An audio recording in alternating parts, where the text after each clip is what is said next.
Los franceses son los ministros del infierno, los enemigos más implacables de Dios y de los hombres, los enemigos de todo bien, los apóstoles de todo mal. Mientras la revolución avanza en Francia, Carlos IV se preocupa de que los aires revolucionarios no crucen los Pirineos.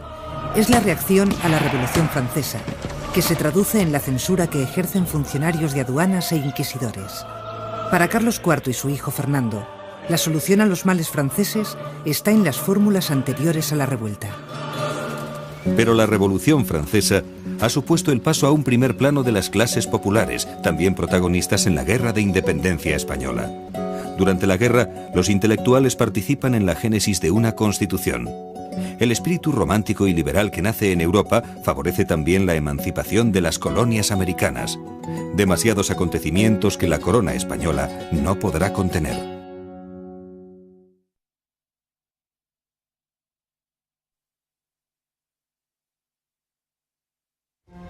Carlos, cuando es príncipe, se levanta a las 5 de la mañana, oye 2 misas y escucha la lectura de cualquier obra didáctica.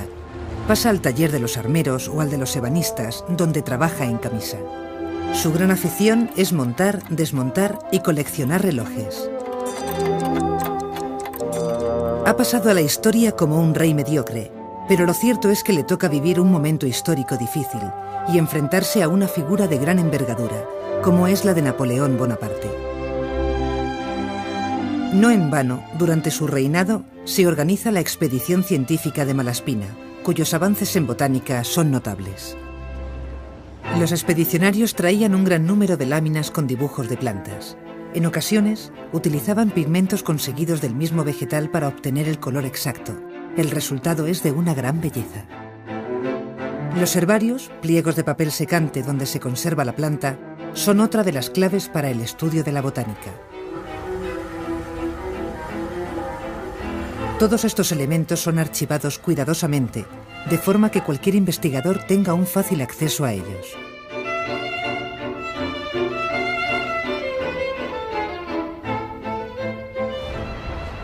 En una época de hambrunas y pestes, el estudio de la flora interesa a biólogos, médicos y gobernantes, por su gran importancia alimenticia, terapéutica y económica. De este modo, cada jardín es un proyecto diferente de investigación, conservación y divulgación botánica. Carlos IV deja parte de su poder en manos de diversos secretarios de Estado. Floridablanca, Aranda y Godoy deben aliarse alternativamente con Francia o Inglaterra en las guerras que libran las dos potencias. España, ya aliada con la Francia napoleónica, reanuda las hostilidades con Inglaterra, pero la Armada británica a las órdenes de Nelson destroza a la flota franco-española en Trafalgar. Sin embargo, España mantiene la alianza con Napoleón. Por el Tratado de Fontainebleau, prevén el reparto de Portugal en 3 partes, una de las cuales sería para Godoy. Tropas francesas entran en la península con la excusa de ocupar Portugal, pero lo que quiere Napoleón es acabar con los Borbones. Godoy es poseedor, tiene un plan político. Primero, salvar la corona española de una situación de amenaza constante, promovida sobre todo por la Francia revolucionaria y después la Francia napoleónica. La salvación de la corona es uno de estos objetivos. En segundo lugar, se ha caracterizado a Godoy con acierto, yo creo, como el epígono de la Ilustración española. Es el último gobernante ilustrado. Y en tercer lugar, yo creo que también hay un componente importante de su ambición personal, de salvar su cabeza en una situación complicada, como hemos dicho, pero por otra parte conseguir engrandecer no solamente su persona, sino a sus descendientes. La caída de Godoy está próxima. La nobleza ve en él a un advenedizo, y el pueblo le culpa de la presencia francesa en la península. El descontento contra Godoy culmina en el motín de Aranjuez. Hábilmente dirigidos por un sector descontento de la aristocracia, el pueblo ataca el palacio del favorito y obliga a Carlos IV a que lo deponga. Los revoltosos, encendidos, exigen la abdicación del propio monarca, acto que realiza en favor de su hijo Fernando VII. Napoleón Bonaparte, aprovechando la fragilidad del gobierno español, reúne a la familia real española bajo engaño en Bayona y les obliga a abdicar en favor de su hermano José.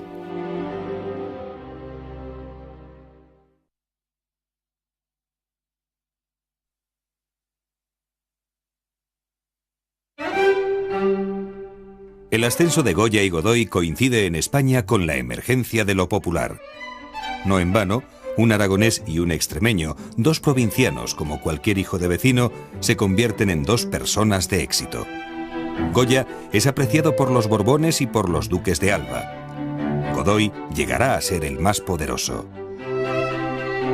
A través del pintor conocemos hoy el fenómeno del magismo. Los ricos juegan a ser pobres. Esa es su mayor diversión.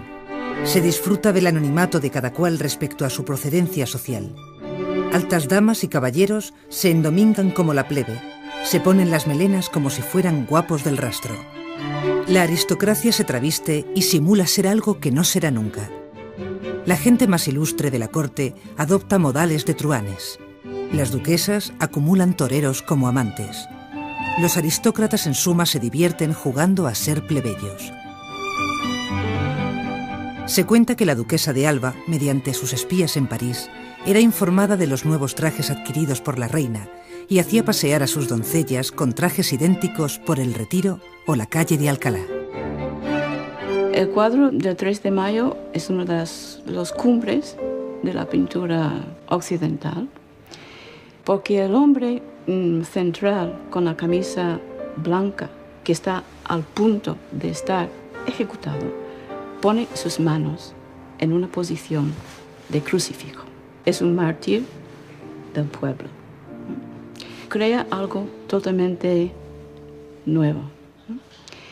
La manera de alinear las tropas francesas, ¿no?, como una especie de máquina de matar, con los fusiles saliendo de sus brazos, ¿no?, es una cosa tan nueva, tan revolucionaria, que solo a finales del 19 y en el 20 se ha entendido realmente lo que ha hecho Goya allí. Goya es capaz de recoger en su pincel todos los años turbulentos que le toca vivir.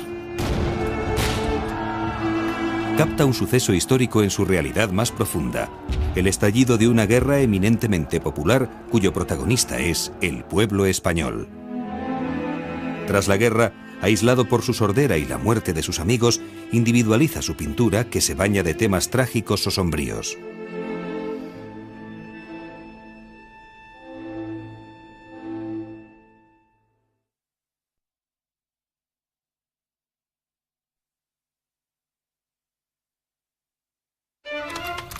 Los españoles no quieren a los Bonaparte.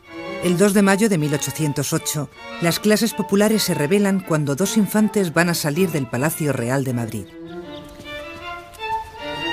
La presencia de tropas francesas en Madrid y la ausencia de la familia real en Bayona propician el levantamiento popular.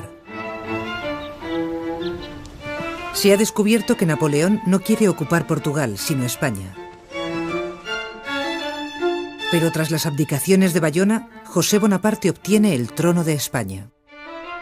La idea de España que tiene Napoleón es muy particular y si se tiene que etiquetar de una manera es desprecio.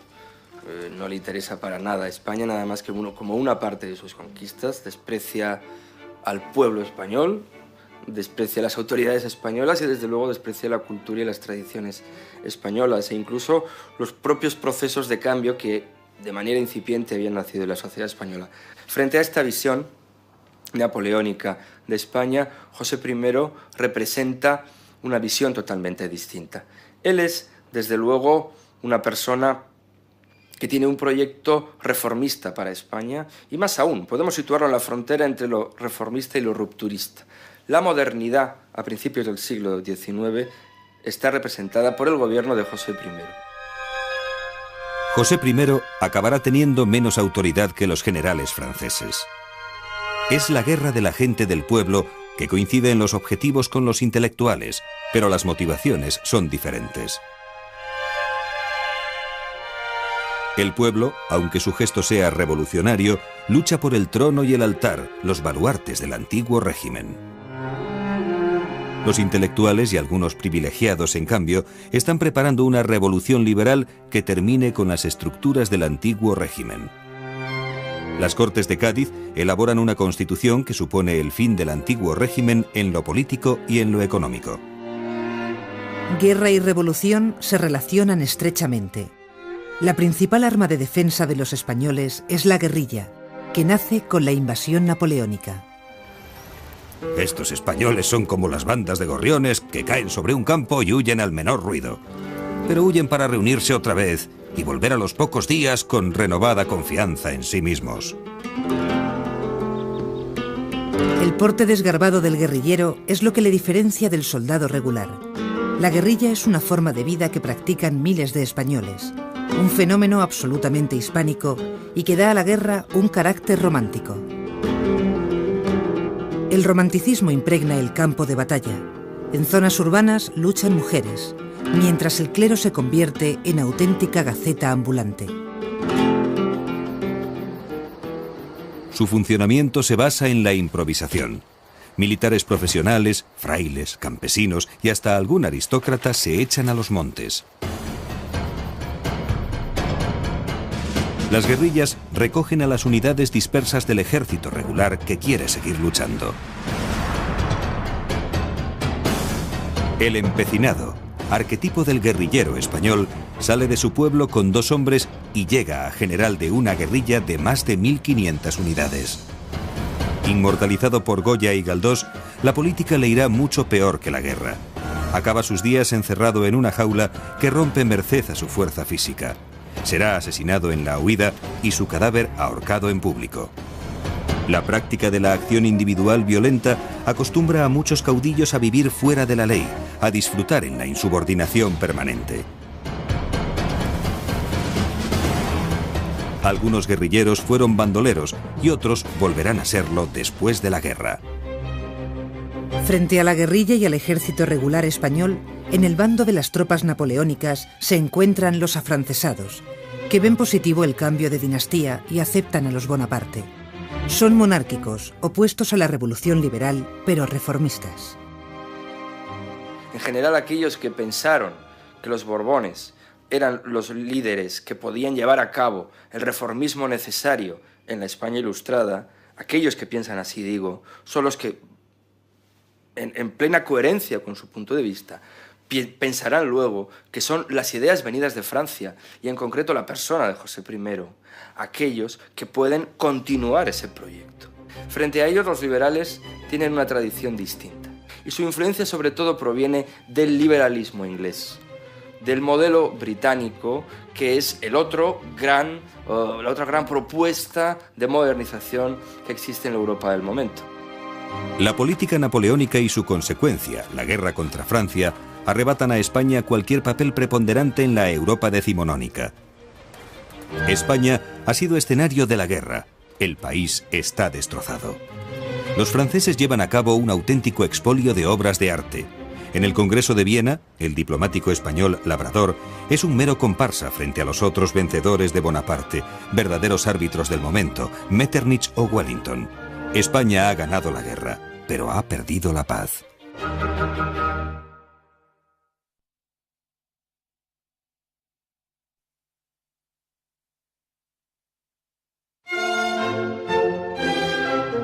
Durante la guerra se ha aprobado una constitución liberal en Cádiz, la Pepa, que todos esperan que sea firmada por Fernando VII.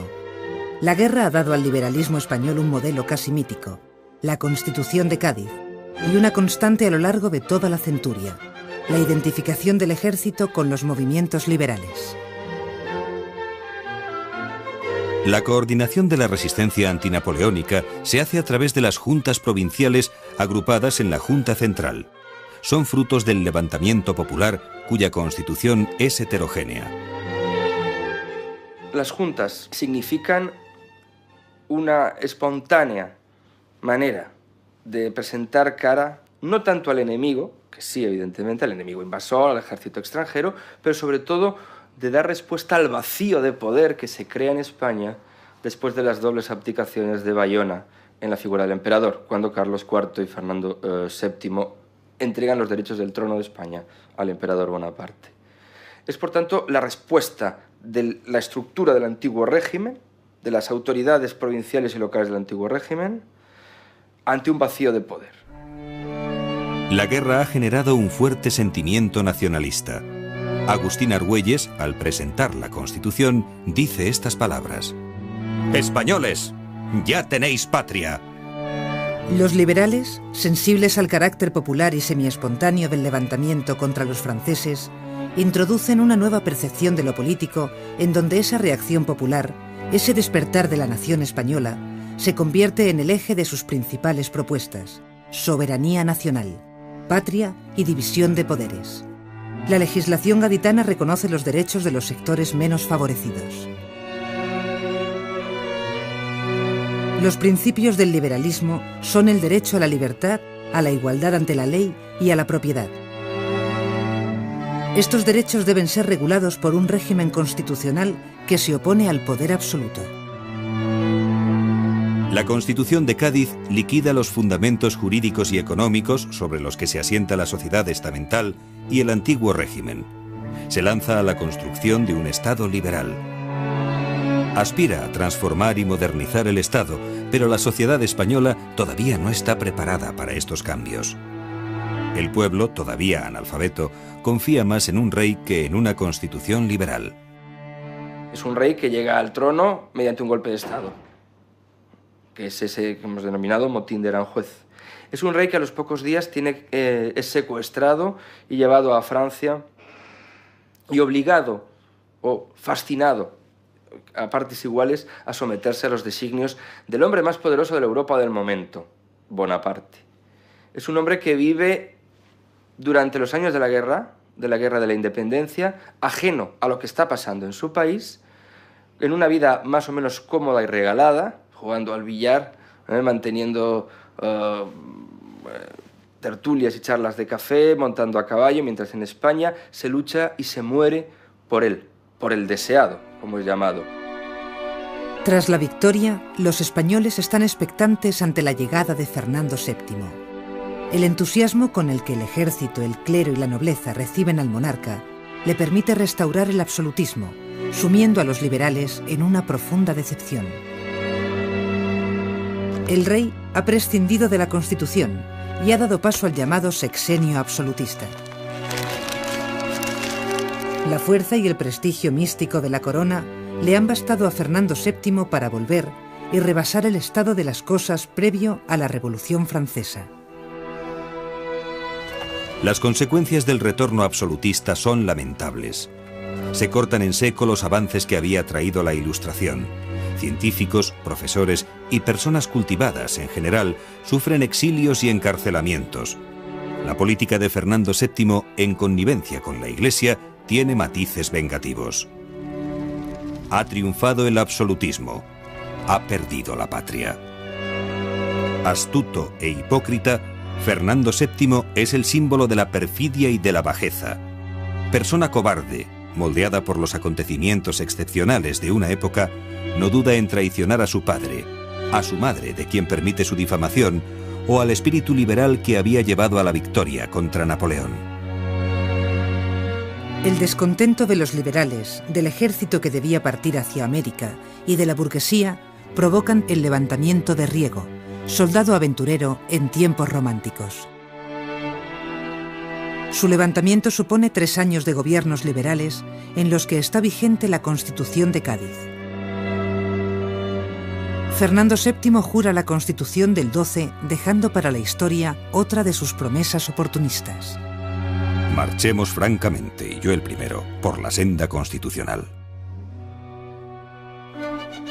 Es una de las últimas veces en que lo que pasa en España señala caminos y soluciones al resto del mundo. Pero desde el primer momento, el rey colabora poco con el nuevo régimen. El gobierno de los liberales moderados se ve entorpecido por los liberales exaltados y las conspiraciones absolutistas. A los 3 años, Fernando VII pide ayuda a los soberanos absolutos europeos, que a través de la Santa Alianza envía a los 100.000 hijos de San Luis, y repone el régimen autoritario.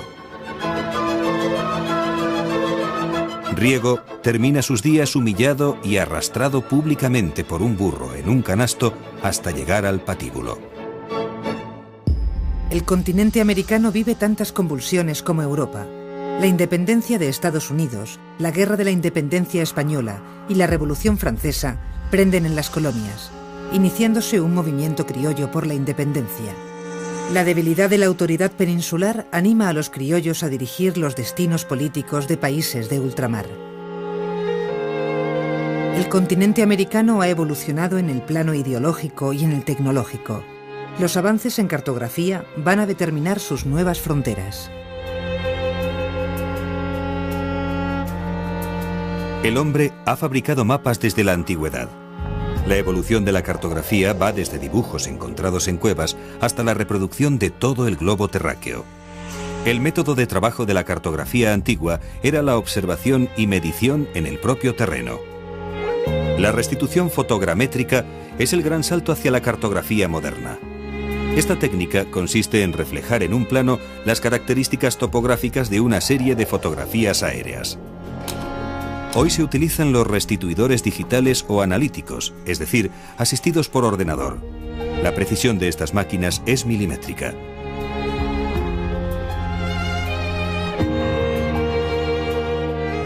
Posteriormente, el cartógrafo ha de verificar punto a punto cada uno de los datos restituidos a partir de la fotografía aérea.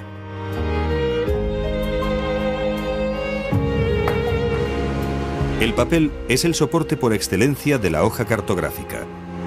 Sin embargo, hoy existen un gran número de soportes digitales que facilitan tanto la tarea de realizar como consultar los mapas. En 1820, la incapacidad española para enviar nuevos refuerzos militares, la crisis política y la indiferencia del trienio liberal de Riego permiten gradualmente la independencia de Venezuela, Ecuador, Colombia, Chile, Perú y Argentina. En el siglo XIX se extienden las sociedades secretas.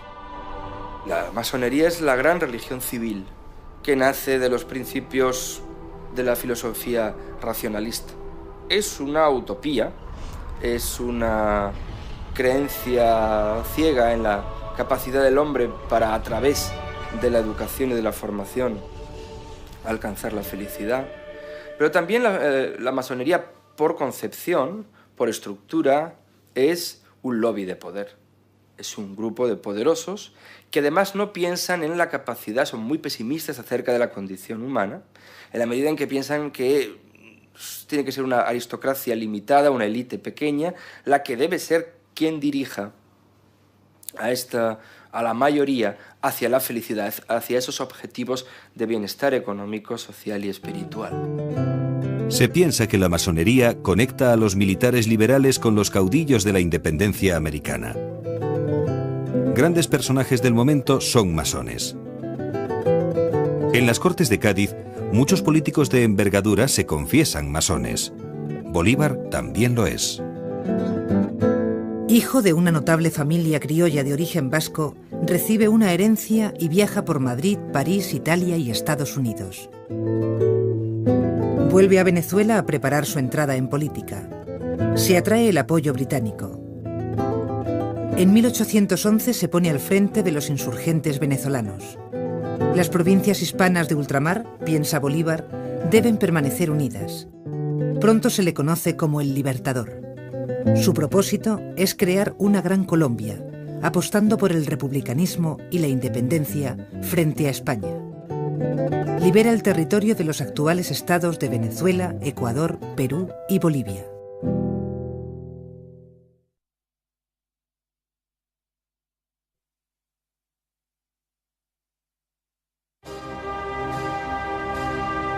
Madrid, tras la guerra con los franceses, está desolado y plagado todavía de casuchas de adobe. Solo en la parte final del reinado de Fernando VII se levantan casas nuevas. Son las viviendas burguesas en altura. El propietario se suele quedar con la planta de la calle, y en las plantas superiores se alojan familias más modestas. Las clases populares no mejorarán su calidad de vivienda hasta el final del siglo XIX. Viven hacinados en buhardillas, sótanos o habitaciones interiores que no reúnen las condiciones de higiene básicas. Durante el principio del siglo XIX, obreros y campesinos empiezan a acudir a las tabernas. Están situadas en el perímetro de las ciudades para escapar al control fiscal ejercido en el casco urbano sobre las bebidas alcohólicas. En los arrabales hay libertad de horarios y es el marco ideal para las reyertas y para las discusiones por la calidad del vino, por el precio o por una mirada indiscreta. La cocina todavía mira más a Oriente que a Europa y el guiso se impone al asado, sobre todo por la escasez de carne. El plato nacional en las mesas pudientes es el cocido. Poco a poco, en las mesas más nobles se tiende a un mayor refinamiento. La cuchara pierde protagonismo. Aparecen el cucharón, el trinchante y la cucharilla, y se generaliza el uso del tenedor.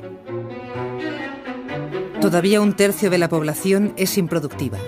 Esto sorprende a los viajeros europeos, que no dan crédito a costumbres como la del cigarro o la de la siesta y a la gran cantidad de días de fiesta.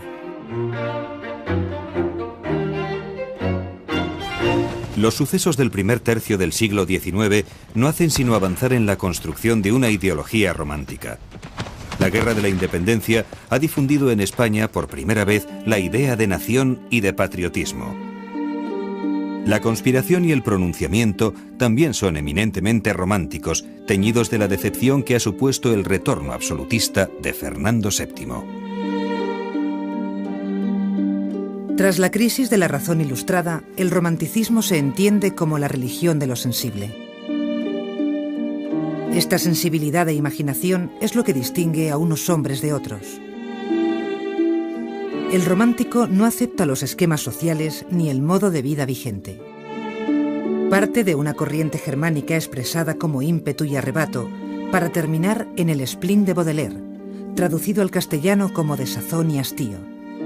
Confiado en su sino, en su estrella, el romántico no planea. El egocentrismo romántico aspira a la originalidad. Defiende el estilo de su propio país, su cultura, su historia, su folclore. Hay tantas culturas románticas como naciones. Lo español será una categoría romántica en Europa. El romanticismo europeo redescubre España y acaba con la leyenda negra. La época medieval y el siglo de oro son muy valorados. Andalucía, la España de pandereta, quinta esencia de lo español, sus gitanos, sus bandoleros, los toreros, fascinan a Europa. El romanticismo favorece los valores femeninos. El amor no es un capricho ni un impulso. La mujer es un ángel que desciende del cielo para purificar al amante o un ser maligno y satánico que conduce al hombre a la destrucción. Estudios anatómicos de la Ilustración confirman que la mujer no es un defecto del hombre. Valoran su diferencia fisiológica y defienden la división de papeles en la sociedad.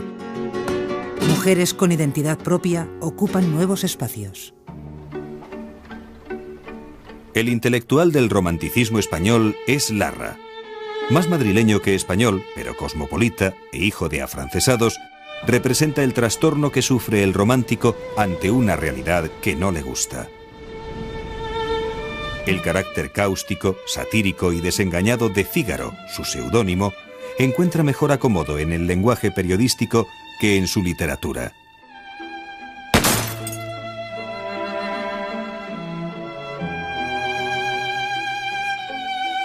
Larra, cansado de vivir, se dispara en la sien frente a un espejo a los 27 años.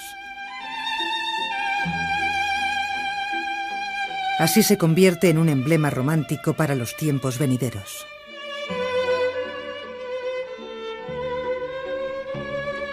Años antes, una de sus protagonistas se había suicidado, abriendo el camino del éxito al teatro romántico.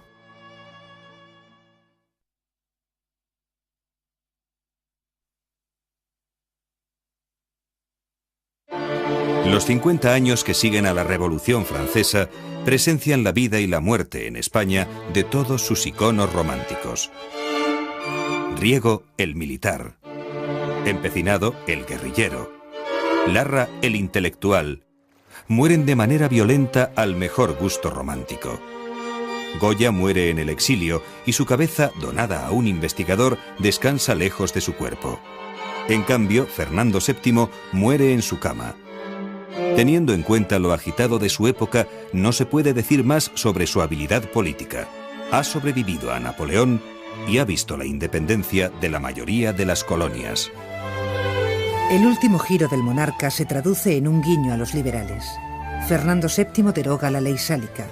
Quizá las calenturas de un romanticismo instalado de pleno en su entorno le llevan no solo a enamorarse poco antes de morir, sino a elegir como sucesora a su hija Isabel.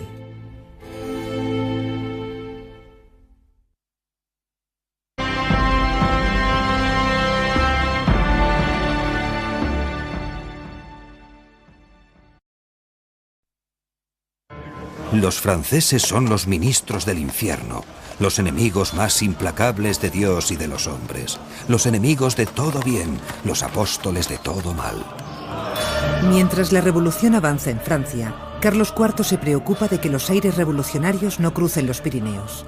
Es la reacción a la Revolución Francesa, que se traduce en la censura que ejercen funcionarios de aduanas e inquisidores.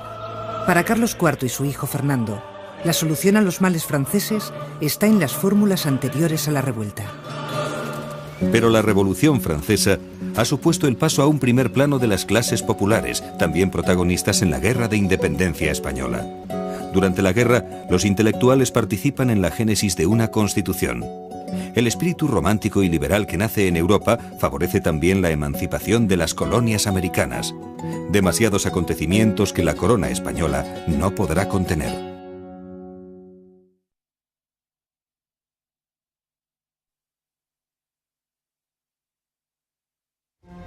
Carlos, cuando es príncipe, se levanta a las 5 de la mañana, oye 2 misas y escucha la lectura de cualquier obra didáctica. Pasa al taller de los armeros o al de los ebanistas, donde trabaja en camisa. Su gran afición es montar, desmontar y coleccionar relojes. Ha pasado a la historia como un rey mediocre, pero lo cierto es que le toca vivir un momento histórico difícil y enfrentarse a una figura de gran envergadura, como es la de Napoleón Bonaparte. No en vano, durante su reinado, se organiza la expedición científica de Malaspina, cuyos avances en botánica son notables. Los expedicionarios traían un gran número de láminas con dibujos de plantas. En ocasiones, utilizaban pigmentos conseguidos del mismo vegetal para obtener el color exacto. El resultado es de una gran belleza. Los herbarios, pliegos de papel secante donde se conserva la planta, son otra de las claves para el estudio de la botánica. Todos estos elementos son archivados cuidadosamente, de forma que cualquier investigador tenga un fácil acceso a ellos.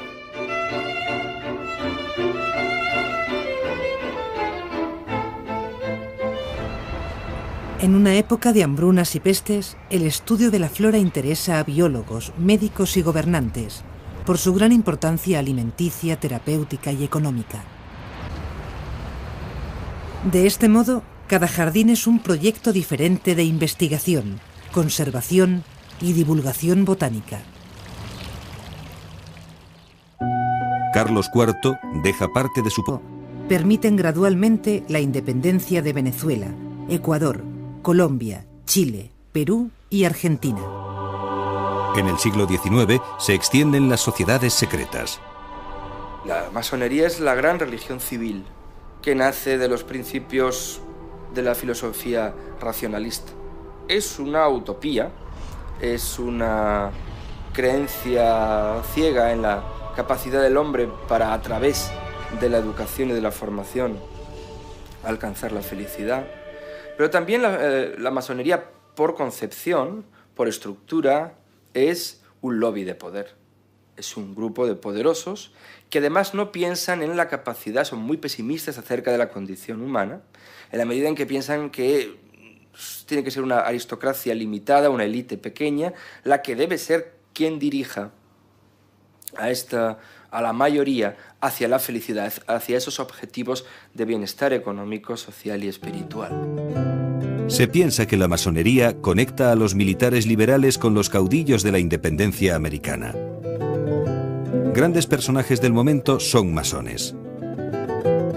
En las Cortes de Cádiz, muchos políticos de envergadura se confiesan masones. Bolívar también lo es. Hijo de una notable familia criolla de origen vasco, recibe una herencia y viaja por Madrid, París, Italia y Estados Unidos. Vuelve a Venezuela a preparar su entrada en política. Se atrae el apoyo británico. En 1811 se pone al frente de los insurgentes venezolanos. Las provincias hispanas de ultramar, piensa Bolívar, deben permanecer unidas. Pronto se le conoce como el Libertador. Su propósito es crear una gran Colombia, apostando por el republicanismo y la independencia frente a España. Libera el territorio de los actuales estados de Venezuela, Ecuador, Perú y Bolivia.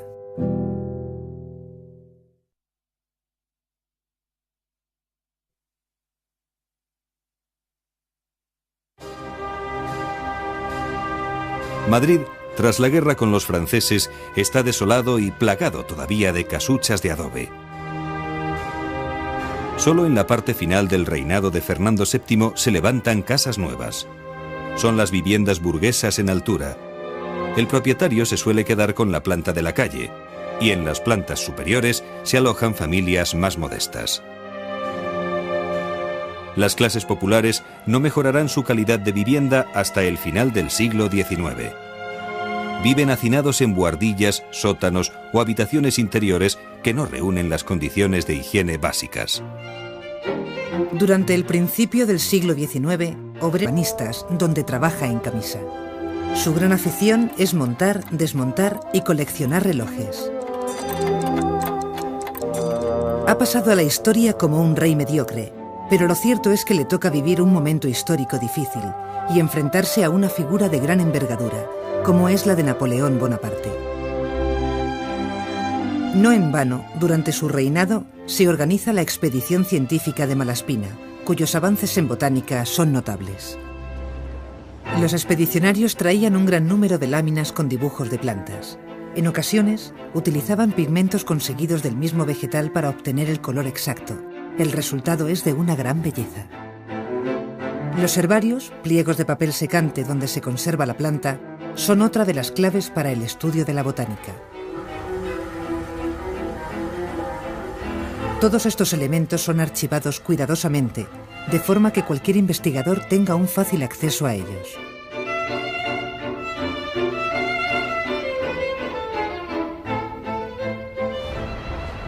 En una época de hambrunas y pestes, el estudio de la flora interesa a biólogos, médicos y gobernantes, por su gran importancia alimenticia, terapéutica y económica.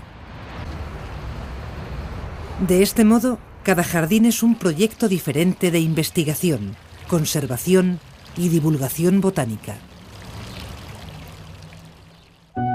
Carlos IV deja parte de su poder en manos de diversos secretarios de Estado. Floridablanca, Aranda y Godoy deben aliarse alternativamente con Francia o Inglaterra en las guerras que libran las dos potencias. España, ya aliada con la Francia napoleónica, reanuda las hostilidades con Inglaterra, pero la Armada británica a las órdenes de Nelson destroza a la flota franco-española en Trafalgar. Sin embargo, España mantiene la alianza con Napoleón. Por el Tratado de Fontainebleau, prevén el reparto de Portugal en 3 partes, una de las cuales sería para Godoy. Tropas francesas entran en la península con la excusa de ocupar Portugal, pero lo que quiere Napoleón es acabar con los Borbones. Godoy es poseedor, tiene un plan político. Primero, salvar la corona española de una situación de amenaza constante, promovida sobre todo por la Francia revolucionaria y después la Francia napoleónica. La salvación de la corona es uno de estos objetivos. En segundo lugar, se ha caracterizado a Godoy con acierto, yo creo, como el epígono de la Ilustración española. Es el último gobernante ilustrado. Y en tercer lugar, yo creo que también hay un componente importante de su ambición personal, de salvar su cabeza en una situación complicada, como hemos dicho, pero por otra parte, Carlos, cuando es príncipe, se levanta a las 5 de la mañana, oye 2 misas y escucha la lectura de cualquier obra didáctica. Pasa al taller de los armeros o al de los ebanistas, donde trabaja en camisa. Su gran afición es montar, desmontar y coleccionar relojes. Ha pasado a la historia como un rey mediocre, pero lo cierto es que le toca vivir un momento histórico difícil y enfrentarse a una figura de gran envergadura, como es la de Napoleón Bonaparte. No en vano, durante su reinado, se organiza la expedición científica de Malaspina, cuyos avances en botánica son notables. Los expedicionarios traían un gran número de láminas con dibujos de plantas. En ocasiones, utilizaban pigmentos conseguidos del mismo vegetal para obtener el color exacto. El resultado es de una gran belleza. Los herbarios, pliegos de papel secante donde se conserva la planta, son otra de las claves para el estudio de la botánica. Todos estos elementos son archivados cuidadosamente, de forma que cualquier investigador tenga un fácil acceso a ellos.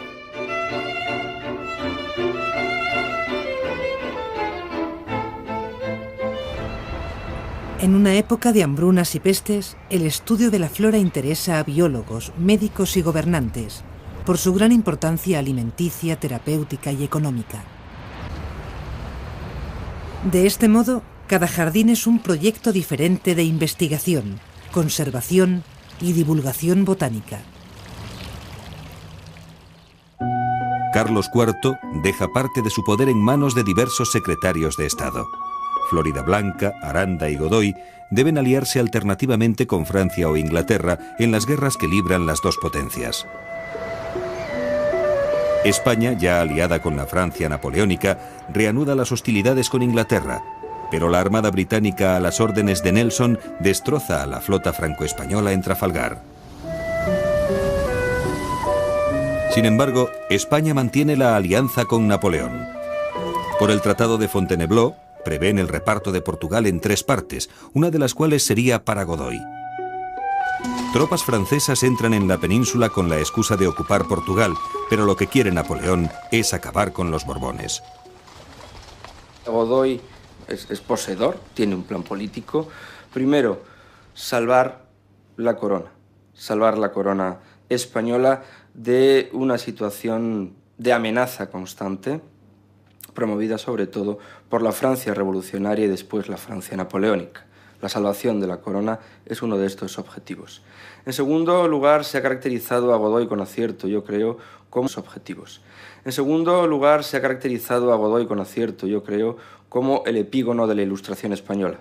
Es el último gobernante ilustrado. Y en tercer lugar, yo creo que también hay un componente importante de su ambición personal, de salvar su cabeza en una situación complicada, como hemos dicho, pero por otra parte conseguir engrandecer no solamente su persona, sino a sus descendientes.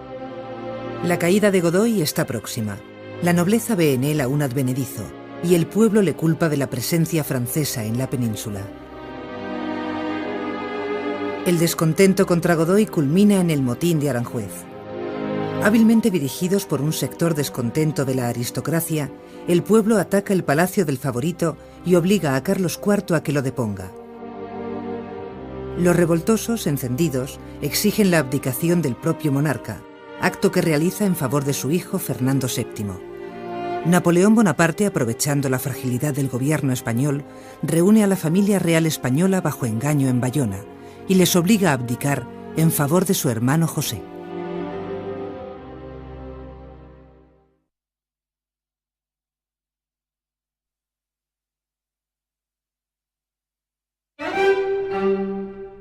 El ascenso de Goya y Godoy coincide en España con la emergencia de lo popular. No en vano, un aragonés y un extremeño, 2 provincianos como cualquier hijo de vecino, se convierten en 2 personas de éxito. Goya es apreciado por los Borbones y por los duques de Alba. Godoy llegará a ser el más poderoso.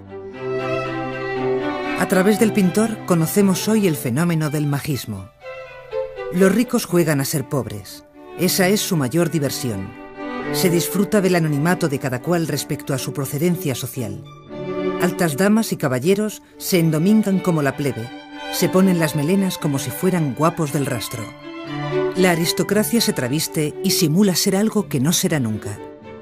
La gente más ilustre de la corte adopta modales de truhanes. Las duquesas acumulan toreros como amantes. Los aristócratas en suma se divierten jugando a ser plebeyos. Se cuenta que la duquesa de Alba, mediante sus espías en París, era informada de los nuevos trajes adquiridos por la reina y hacía pasear a sus doncellas con trajes idénticos por el Retiro o la calle de Alcalá. El cuadro del 3 de mayo es una de las cumbres de la pintura occidental, porque el hombre central con la camisa blanca, que está al punto de estar ejecutado, pone sus manos en una posición de crucifijo. Es un mártir del pueblo. Crea algo totalmente... Militares profesionales, frailes, campesinos y hasta algún aristócrata se echan a los montes.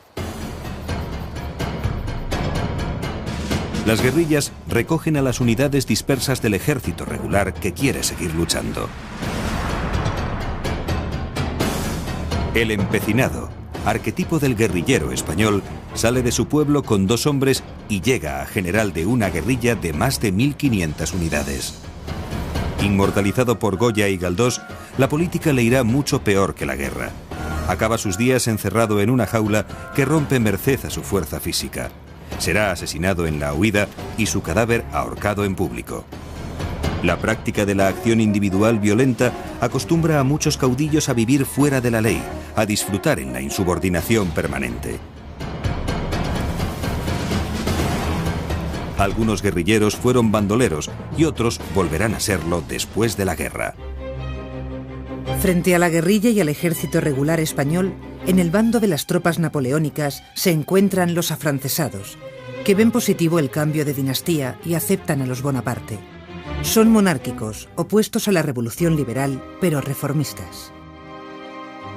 En general, aquellos que pensaron que los Borbones eran los líderes que podían llevar a cabo el reformismo necesario en la España ilustrada, aquellos que piensan así, digo, son los que, en plena coherencia con su punto de vista, pensarán luego que son las ideas venidas de Francia, y en concreto la persona de José I, aquellos que pueden continuar ese proyecto.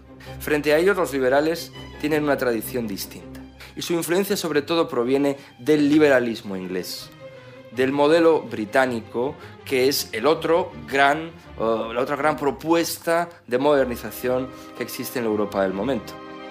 La política napoleónica y su consecuencia, la guerra contra Francia, arrebatan a España cualquier papel preponderante en la Europa decimonónica.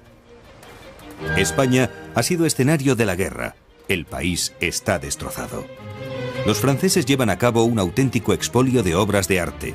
En el Congreso de Viena, el diplomático español Labrador es un mero comparsa frente a los otros vencedores de Bonaparte, verdaderos árbitros del momento, Metternich o Wellington. España ha ganado la guerra, pero ha perdido la paz.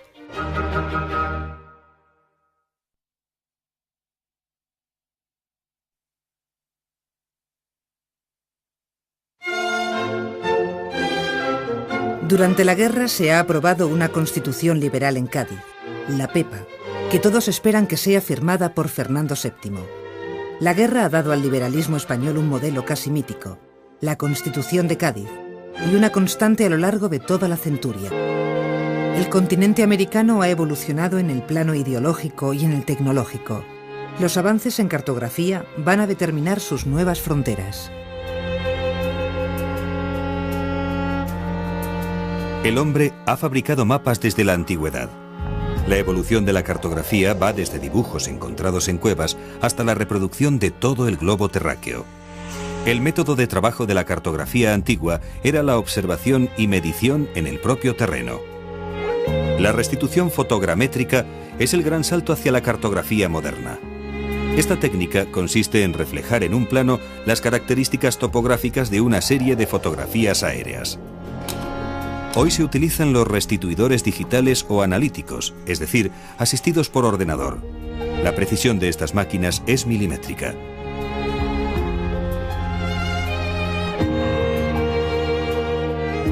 Posteriormente, el cartógrafo ha de verificar punto a punto cada uno de los datos restituidos a partir de la fotografía aérea.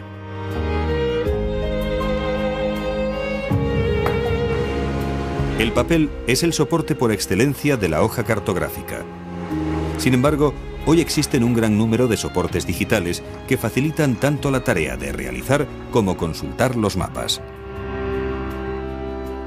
En 1820, la incapacidad española para enviar nuevos refuerzos militares, la crisis política y la indiferencia del trienio liberal de Riego permiten gradualmente la independencia de Venezuela, Ecuador, Colombia, Chile, Perú y Argentina. En el siglo XIX se extienden las sociedades secretas. La masonería es la gran religión civil que nace de los principios de la filosofía racionalista. Es una utopía, es una creencia ciega en la capacidad del hombre para, a través de la educación y de la formación, alcanzar la felicidad. Pero también la masonería, por concepción, por estructura, es un lobby de poder. Es un grupo de poderosos que además no piensan en la capacidad, son muy pesimistas acerca de la condición humana, en la medida en que piensan que tiene que ser una aristocracia limitada, una élite pequeña, la que debe ser quien dirija a la mayoría hacia la felicidad, hacia esos objetivos de bienestar económico, social y espiritual. Se piensa que la masonería conecta a los militares liberales con los caudillos de la independencia americana. Grandes personajes del momento son masones. En las Cortes de Cádiz, muchos políticos de envergadura se confiesan masones. Bolívar también lo es. Hijo de una